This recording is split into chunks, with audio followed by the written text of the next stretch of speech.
my way to meet one of the most influential nursing leaders in New York City. They need two managers.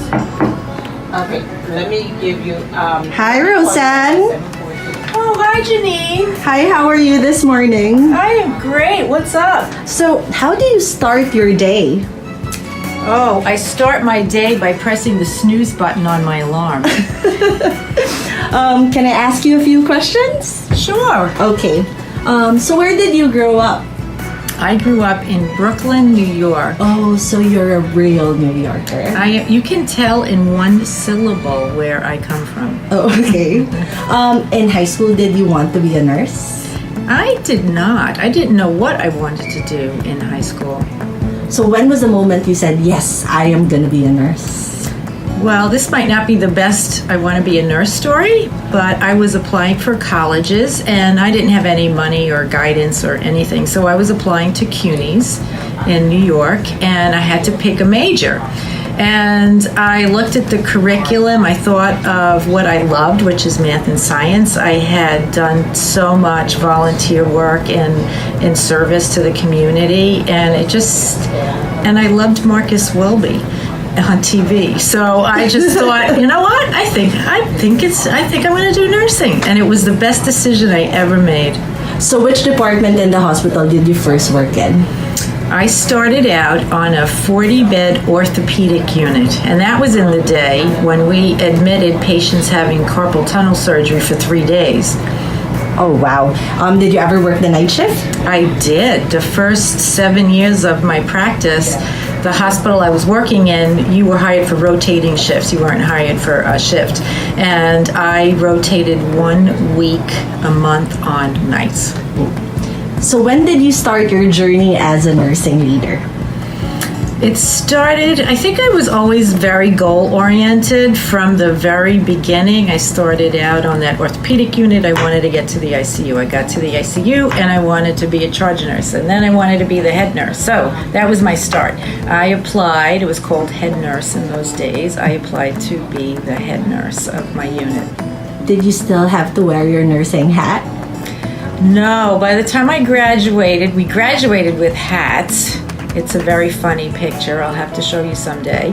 But we did not wear them. But because I was the new kid on the unit and I had just graduated and I was proud of it, I used to have hat day on my unit, and I'd make all the nurses bring in their hats and we'd wear them. The patients actually loved it. Wow, that's awesome.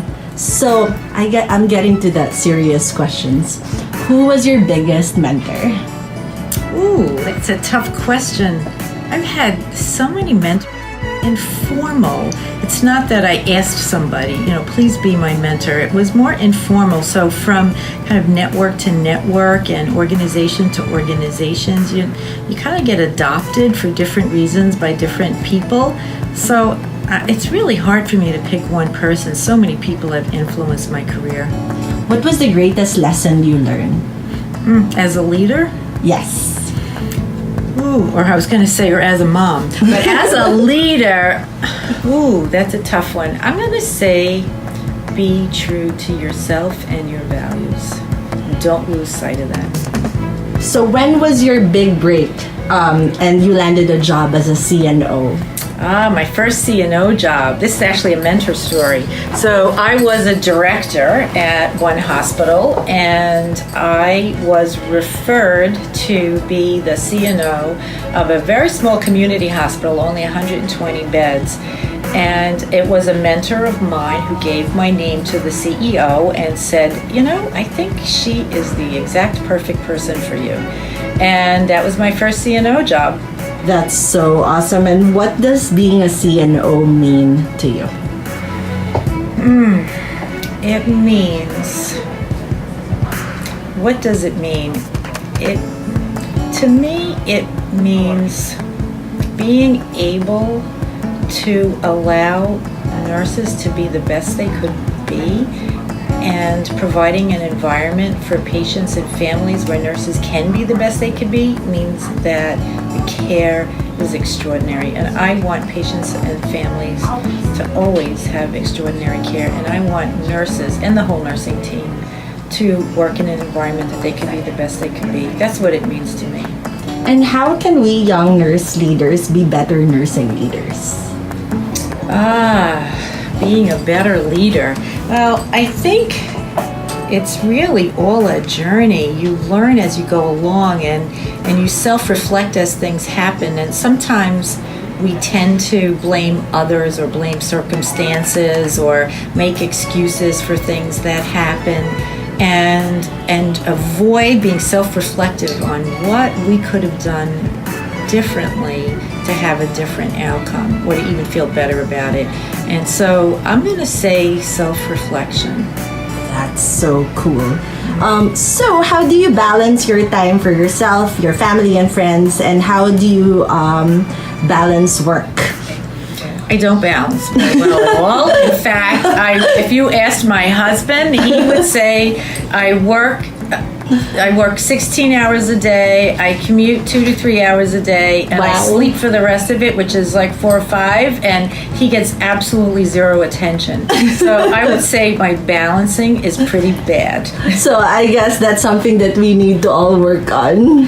Well, I'm thankful that the millennial generation is known for, and of course I don't want to stereotype an entire generation, but that generation is more attuned to balance than I think I could ever aspire to be. And what is your dream for us young nurse leaders? Oh, I want you to just succeed and lead us into the future with authenticity and values and meaning for nursing bigger than it's ever been. So I heard that you were the president of an organization for nurse executive and leaders. I was the president of 2 of them. One of them was local, Greater New York, Nassau, Suffolk, ONEL. And I was also president statewide, NYONEL. Wow, how did that impact your career and your work ethic in general? There's no doubt about it that involvement in a professional organization not only makes you a better leader, but it also helps to catapult your career. The networking, the people you meet, the opportunities you hear about, the ability to make a difference in ways that impact greater than your work silo, it's priceless. And what's next for you? Oh, I don't know. I don't know. I'm having such a joyful time working here. Enjoying the moment? Yes. That's something you taught me. Yes. So I have, there's no what's next for me right now. I am enjoying what I'm doing very, very much. Are you ready for a game, Roseanne? So it's called Fast Talk. Okay. Describe nursing in 3 adjectives. Ooh, only 3. Caring, knowledgeable, and innovative. Okay, those are good words. What's your favorite nursing scrub color? Blue. Nursing clogs or sneakers? Sneakers. Who's your favorite nursing theorist? Watson. Do you own a stethoscope right now? I do. Do you recommend to join Greater New York, Nassau, Suffolk County, ONEL? Oh, absolutely. I would recommend that. Thank you very much for your time.